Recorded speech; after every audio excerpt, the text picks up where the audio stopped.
Hello friends, नमस्कार friends. आज हम हल करने वाले हैं अध्याय 12 को। चैप्टर का नाम होने वाला है आयतन। इससे पहले फ्रेंड्स देखेंगे तो हमने अध्याय 11 तक इन सभी प्रश्न को हल करा दिए हैं। आप चाहें तो प्लेलिस्ट में जाकर के सभी वीडियोज चैप्टर वाले देख सकते हैं। तो चलिए ये फ्रेंड्स यहाँ पर देखेंगे ना, तो ये दिया गया है कि उस वस्तु का घेरा लगाइए जो ज़्यादा जगह घेर रही है। तो आप बताइए ना, ये वाला ज़्यादा जगह घेरेगा कि ये, तो ये वाला। इसमें ये बुक ज़्यादा जगह घेरेगा कि ये, तो ये वाला। कहने का मतलब क्या है कि जो वस्तु जितना ज़्यादा रहेगी बढ़ा, उतना ही ज़्यादा यहाँ पर जगह घेरेगी, है ना। आगे देखेंगे, ये बटखारा यहाँ पर ज़्यादा है, ये वाला फ्रेंड्स यहाँ पर संदूक ज़्यादा जगह घेरेगा। इसमें ये वाला बॉल, इसमें ये वाला फ्रेंड्स शायद पपीता होगा, तब पपीता ही है ना, यहाँ पर ज़्यादा जगह घेरेगा। बोला गया है यहाँ पर शिक्षक के लिए निर्देश दिया गया है कि क्षेत्र और जगह घेरने में आशय का अंतर स्पष्ट करें। यह भी स्पष्ट करें कि वस्तु में लंबाई, चौड़ाई तथा ऊंचाई होती है। जी बिल्कुल सही कहा गया है। आगे आइए, यहाँ देखेंगे ना, गिलास में बोला गया पत्थर डालने पर ना पानी ऊपर आता है ना। बोला नहीं, ये नहीं बोला गया कि गिलास में पत्थर डालने पर पानी के स्तर में क्या अंतर आता था। लिखेंगे ना कि गिलास में पत्थर डालने पर पानी ऊपर उठता है। ठीक है, ऐसा क्यों होता है जो यहाँ पर ना दिया गया, आप पढ़ेंगे। बोला गया पानी का स्तर ऊपर उठ गया, ऐसा इसलिए हुआ क्योंकि पत्थर के टुकड़े ने कुछ जगह घेरा है ना। तो कुछ जगह यहाँ पर नीचे बैठा है तो पानी ऊपर उठ गया है। चलिए यहाँ पर देखेंगे फ्रेंड्स, यहाँ पर ना कुछ यहाँ पर दिया गया है आकृति आपको। ठीक है, बोला गया घनों की संख्या का पता लगाना है। 1 2 3 4, इधर से था तो 4, इधर से 1 2 था तो 4 गुना 2 8 हो गया है ना। अब इसको बनाइए, कैसे बनाइएगा आप। 1 2 3 4 है तो लिखेंगे 4, इधर से गिनिए 1 2 3 है तो गुना करेंगे तो 3, तो 4 चाहे कितना घन हो जाएगा, 12 घन। इसमें गिनिए 1 2 3 4 5 6 7 8 तो लिखेंगे 8, इधर गिनिए 1 2 3 तो गुने 3, तो 8 तिया कितना हो जाएगा, 24 घन हो जाएगा ना। यहाँ 1 2 3 4 5 6 7, इधर 1 2, तो इधर हो जाएगा 7 गुने 2 यानी 14 घन। इधर 1 2 3 4 5 6 7 8 9 10 11 12, टोटल 12 था ना। इधर 1 2 3 4, तो 12 गुने 4 करेंगे तो यहाँ पर हो जाएगा कितना हमारा, 48 घन। कंप्लीट ना, कोई दिक्कत नहीं है। चलिए अब इधर देखेंगे, इसमें बोला गया है कि बताइए कि इसमें घनों की संख्या के आयतन अधिक है। कैसे यहाँ पर निकालिएगा, पहले बताइए, जानते हैं यहाँ फ्रेंड्स घन का आयतन बराबर फार्मूला होता है लंबाई गुने चौड़ाई गुने ऊंचाई। यानी लंबाई चौड़ाई ऊंचाई सभी ले लेना है। तो 1 2 3 4 5, लंबाई 5, चौड़ाई है 2, ऊंचाई लीजिए ना 1 और 2, तो गुना करेंगे ना तो 5 दूनी के 10 और 10 दूनी के 20 आ जाएगा। तो ये तो हमारा 20 है। इधर आइए 1 2 3 4, इधर 1 2, इधर भी 1 2 है, तो 4 गुने 2 गुना 2 हो जाएगा, यानी 4 दूनी के 8, 8 दूनी के 16 आ जाएगा। इधर आइए 1 2 3 4, इधर 1 2 1 2 3, तो यानी कि 4 गुना 3 गुना 2 हो जाएगा, तो 4 तिया 12, 12 दूनी के 24 आ जाएगा। देखेंगे ठीक है, ये फ्रेंड्स सभी लिख दिए हैं। अब बोला गया था ना इसमें कि बताना है किस में सबसे ज़्यादा यहाँ पर आयतन होगा। ठीक है, तो बताइए आयतन की संख्या किस में सबसे ज़्यादा, ये 24 वाला में, तो बस आपको इस पर टिक मार देना, ये सबसे ज़्यादा होगा। ठीक है, चलिए बोला गया कि आइए इन तीनों की तुलना करने के लिए ना हम निम्न तालिका बनाते हैं। यहाँ देखेंगे ये फ्रेंड्स तालिका बनाया हुआ है। इसमें ना बोला गया घन की संख्या दिया गया कि 5 था, चौड़ाई 2 था, ऊंचाई यहाँ पर 2 था, तो पूरा मिला के 20 घन। पहला क नंबर का आंसर दे दिया गया। उसी प्रकार से ख नंबर में क्या लाए थे, 4 2 2, तो लिख लीजिए 4 2 और 2। इसमें क्या लाए थे, 4 3, 4 हो जाएगा क्या घन यहाँ पर लंबाई, और 3 यहाँ पर हो जाएगा चौड़ाई। चौड़ाई यहाँ पर 3 था, 1 2 नहीं, चौड़ाई 2 था। ठीक है, ये फ्रेंड्स ऊंचाई यहाँ पर 3 था, तो चौड़ाई के सामने 2, ऊंचाई के सामने 3 लिखेंगे। हालांकि आंसर तो आ जाएगा गुना करने पर, लेकिन जो रहेगा वही नहीं लिखिएगा। अब 4 गुना 2 गुना 2 तो 16, 4 गुना 2 गुना 3 तो 4 दूनी 8 तिया के 24, तो यहाँ पर लिख देंगे 16 घन, यहाँ लिखेंगे 24 घन। तालिका द्वारा सबसे अधिक आयतन किसका होगा, तो ये 24 घन वाला का, 24 घन का। नहीं तो ऐसे भी लिख सकते थे कि वस्तु ग का, कोई दिक्कत नहीं है। चलिए यहाँ पर फॉर्मूला बताएगा आयतन बराबर लंबाई गुने चौड़ाई गुने ऊंचाई होता है जो। आगे आइए देखेंगे फ्रेंड्स, ये हमारा आ चुका है यहाँ पर अभ्यास है। ठीक है, इसमें क्या करेंगे ना, सबसे पहले आपको बताना है कि नीचे दी गई तुलना कीजिए किसका ज़्यादा आयतन होगा। देखिएगा इन दोनों में तुलना कीजिए, इन दोनों में सभी अलग अलग दिया गया है, तो तुलना कीजिए ना। 1 2 3, इधर 1 2 हो जाएगा ना, और फिर इधर 1 2, लंबाई चौड़ाई ऊंचाई सभी कर देंगे, तो 3 गुना 2 गुना 2, तो 3 दूनी के 6, 6 दूनी के तो 12 आ जाएगा। इधर आइए 1 2 3 4 5 6, इधर 1 2, इधर 1 2, तो 6 गुना 2 करेंगे तो 6 दूनी 12 दूनी के 24 आ जाएगा। तो बताइए 12 बड़ा है कि 24, तो आप कहेंगे 24, तो जस्ट हम इसको टिक मार देंगे। ठीक है, इधर आइए ये हो जाएगा 3 2, और फिर इधर भी आ जाएगा, यहाँ पर देखेंगे तो 3, तो देखिएगा, तो 3 तिया के 9 और 9 दूनी के इधर आ जाएगा 18, डायरेक्ट कर सकते हैं ना। इधर हो जाएगा 1 2 3 4 और 1 2 और 1 2, तो 4 दूनी का 8, 8 दूनी का 16, तो 18 वाला बड़ा हो जाएगा हमारा। इधर आइए, ये हो जाएगा हमारा यहाँ पर 1 2 और 1 2 3 और 1 2 3 4, तो 4 तिया के 12, 12 दूनी के 24, तो इधर 24 लिख दीजिए पहले। इधर 3 और 2 और 3, तो 3 तिया के 9 और 9 दूनी का 18, पता चल रहा है ना कि कैसे हो रहा है। तो 24 वाला बड़ा हो जाएगा हमारा। इधर आइए, तो 2 और 3, तो 3 दूनी के 6 और 1 2 3 4, तो 6 चौके हो जाएगा 24।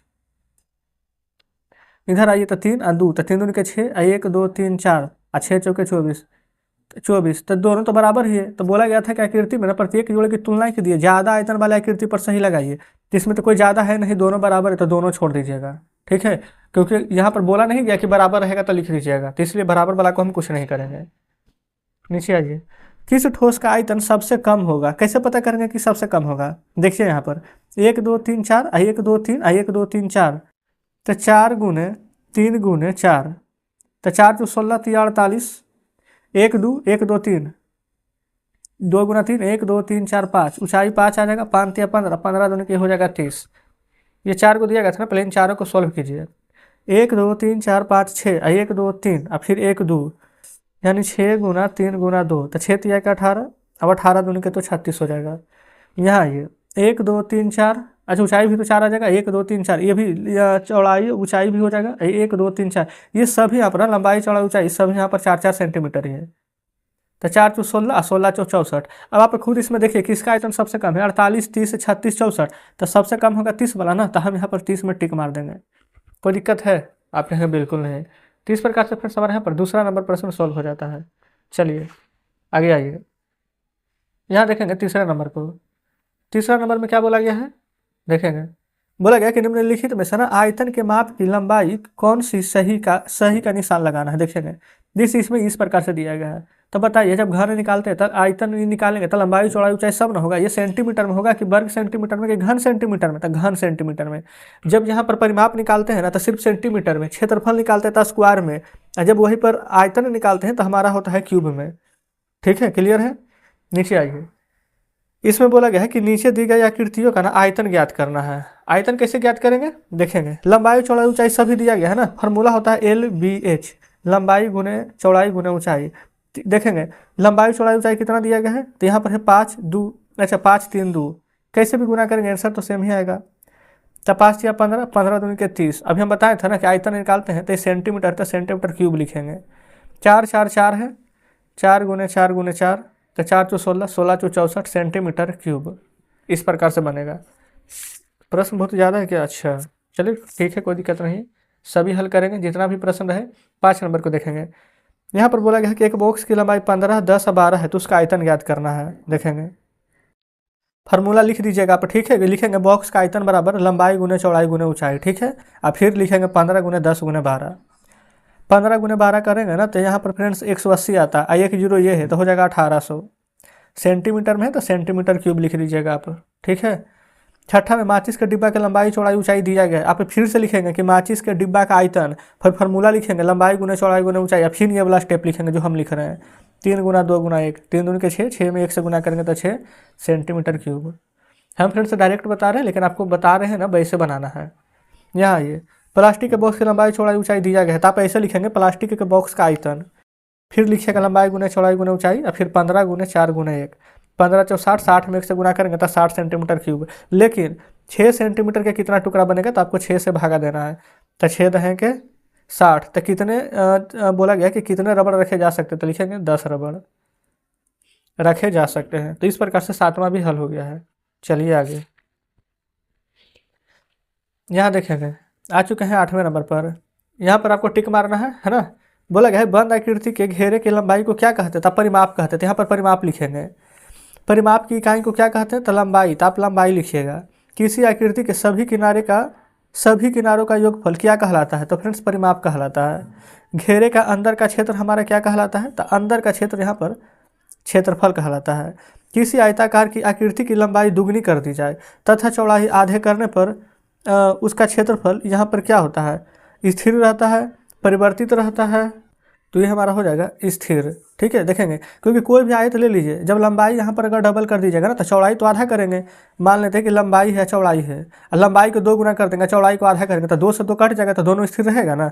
अगर आप लंबाई को 4 गुना करेंगे, चौड़ाई को 4 गुना, तो 4 से 4 फिर कट जाएगा, तो लंबाई चौड़ाई तो स्थिर है। आगे आइए, बोला गया क्षेत्रफल की इकाई क्या कहलाती है? वर्ग की घन। तभी हम जस्ट बताए थे कि वर्ग, अब वही अगर क्यूब रहता तो घन कहते हैं। फिर बोला गया आयताकार क्षेत्रफल क्या लंबाई तथा चौड़ाई। लंबाई तथा चौड़ाई का क्या होता है? आयताकार क्षेत्रफल निकालते हैं तो लंबाई और चौड़ाई को गुना करते हैं, है ना। वही जब परिमाप निकालते हैं तब हम क्या करते हैं? तब परिमाप निकालते हैं तो जोड़ते हैं, 2 × L + B होता है ना। आगे आइए, 7 नंबर तक हो गया है ना। 8वां देखेंगे, बोला गया है कि वर्ग के परिमाप में 4 से करने पर वर्ग की भुजा प्राप्त होती है। 4 से क्या करते हैं? तो 4 से भाग करते हैं, है ना, क्योंकि फार्मूला क्या होता है? 4 गुने भुजा। ठीक है, चलिए तब कहेंगे कि 4 गुने भुजा होता है, लेकिन यहाँ पर देखेंगे ना वर्ग का परिमाप में 4 से यहाँ पर भाग करते हैं तो वर्ग का भुजा प्राप्त होता है, क्योंकि परिमाप निकालते हैं 4 गुने भुजा। ठीक है, लेकिन जब 4 से यहाँ पर भाग दे देंगे तो क्या बचेगा? सिर्फ भुजा। जैसे यहाँ पर समझिए, वर्ग का परिमाप होता है फार्मूला 4 गुने भुजा, हमें सिर्फ भुजा चाहिए। ठीक है, तो जैसे ही 4 से भाग देंगे तो 4 से 4 कट जाएगा तो भुजा बचेगा। ठीक है, आगे आइए, कोई वस्तु जितना स्थान घेरती है वह उसका क्या होता है? क्षेत्रफल क्या आयतन? तो बिल्कुल आयतन। किसी बर्तन के धारण करने की क्षमता क्या कहलाती है? तो धारिता, ना कि आयतन। ठीक है, चलिए यहाँ देखेंगे, बोला गया सही उत्तर पर निशान लगाना। 3, 4, 5 सेंटीमीटर भुजा वाला त्रिभुज का परिमाप, त्रिभुज का परिमाप होता है तीनों भुजा का योग, तो 3, 4, 7 और 7, 5, 12। बी नंबर टिक कर दीजिए। आयताकार क्षेत्रफल का परिमाप गणना करने के लिए लंबाई तथा चौड़ाई को जोड़ते हैं कितना बार? आयत का परिमाप बराबर होता है 2 × L + B, 2 बार ना लंबाई और 2 बार चौड़ाई जोड़ते हैं। इधर देखेंगे ऑप्शन में होना चाहिए, है ना, देखेंगे है ना 2 बार, तो इस पर टिक मार देंगे। फिर वर्ग की भुजा दुगनी करने पर क्षेत्रफल क्या होता है? वर्ग का भुजा है उसका अगर हम यहाँ पर 2 गुना कर देंगे तो क्षेत्रफल हो जाएगा 4 गुना। कैसे? क्योंकि वर्ग का क्षेत्रफल निकालते हैं ना तो भुजा का स्क्वायर पहले से ही a का स्क्वायर होता है। ए है कोई वर्ग का भुजा, यहाँ पर देखेंगे क्षेत्रफल निकालेंगे तो a², अब भुजा दुगनी कर दीजिए 2a, इसका क्षेत्रफल निकालेंगे तब 4a² होता है। तो देखेंगे a से a हो गया a² और 2a से 4a² हो गया, तो यहाँ पर क्या हो गया? 4 गुना यहाँ पर हो गया कि नहीं? पहले a था, अब हो गया है 4a², तो a से 4a²। तो वही लिखेंगे कि क्षेत्रफल अगर दुगुना कर देंगे तो हो जाएगा यहाँ पर 4 गुना। आगे देखेंगे, बोला गया 20 मीटर लंबा 15 मीटर चौड़ा है, तब बाग का परिमाप, तो 20 और 15 जोड़िए ना, 20 और 15 35 और 2 से गुना करेंगे तो 35 दूनी के 70। ये नंबर टिक मार दीजिए। आयतन का गणना कैसे होता है? एक विमीय, द्विविमीय नहीं, द्विविमीय तो क्षेत्रफल होता है, त्रिविमीय होता है आयतन का गणना। तो इस प्रकार से 5वां सॉल्व हो जाता है हमारा। ठीक है, चलिए आगे फ्रेंड्स हमारा अध्याय 13 आ जाता है, जो कि इसको हम कल हल करा देंगे। तो आज का सेशन कैसा लगा कमेंट बॉक्स में जरूर से बताएंगे, है ना। यहाँ पर देखेंगे फ्रेंड्स अभ्यास के साथ पूरा इंट्रोडक्शन जितना दिया गया था अध्याय 12 में सभी हमने यहाँ पर सॉल्व करवा दिए हैं।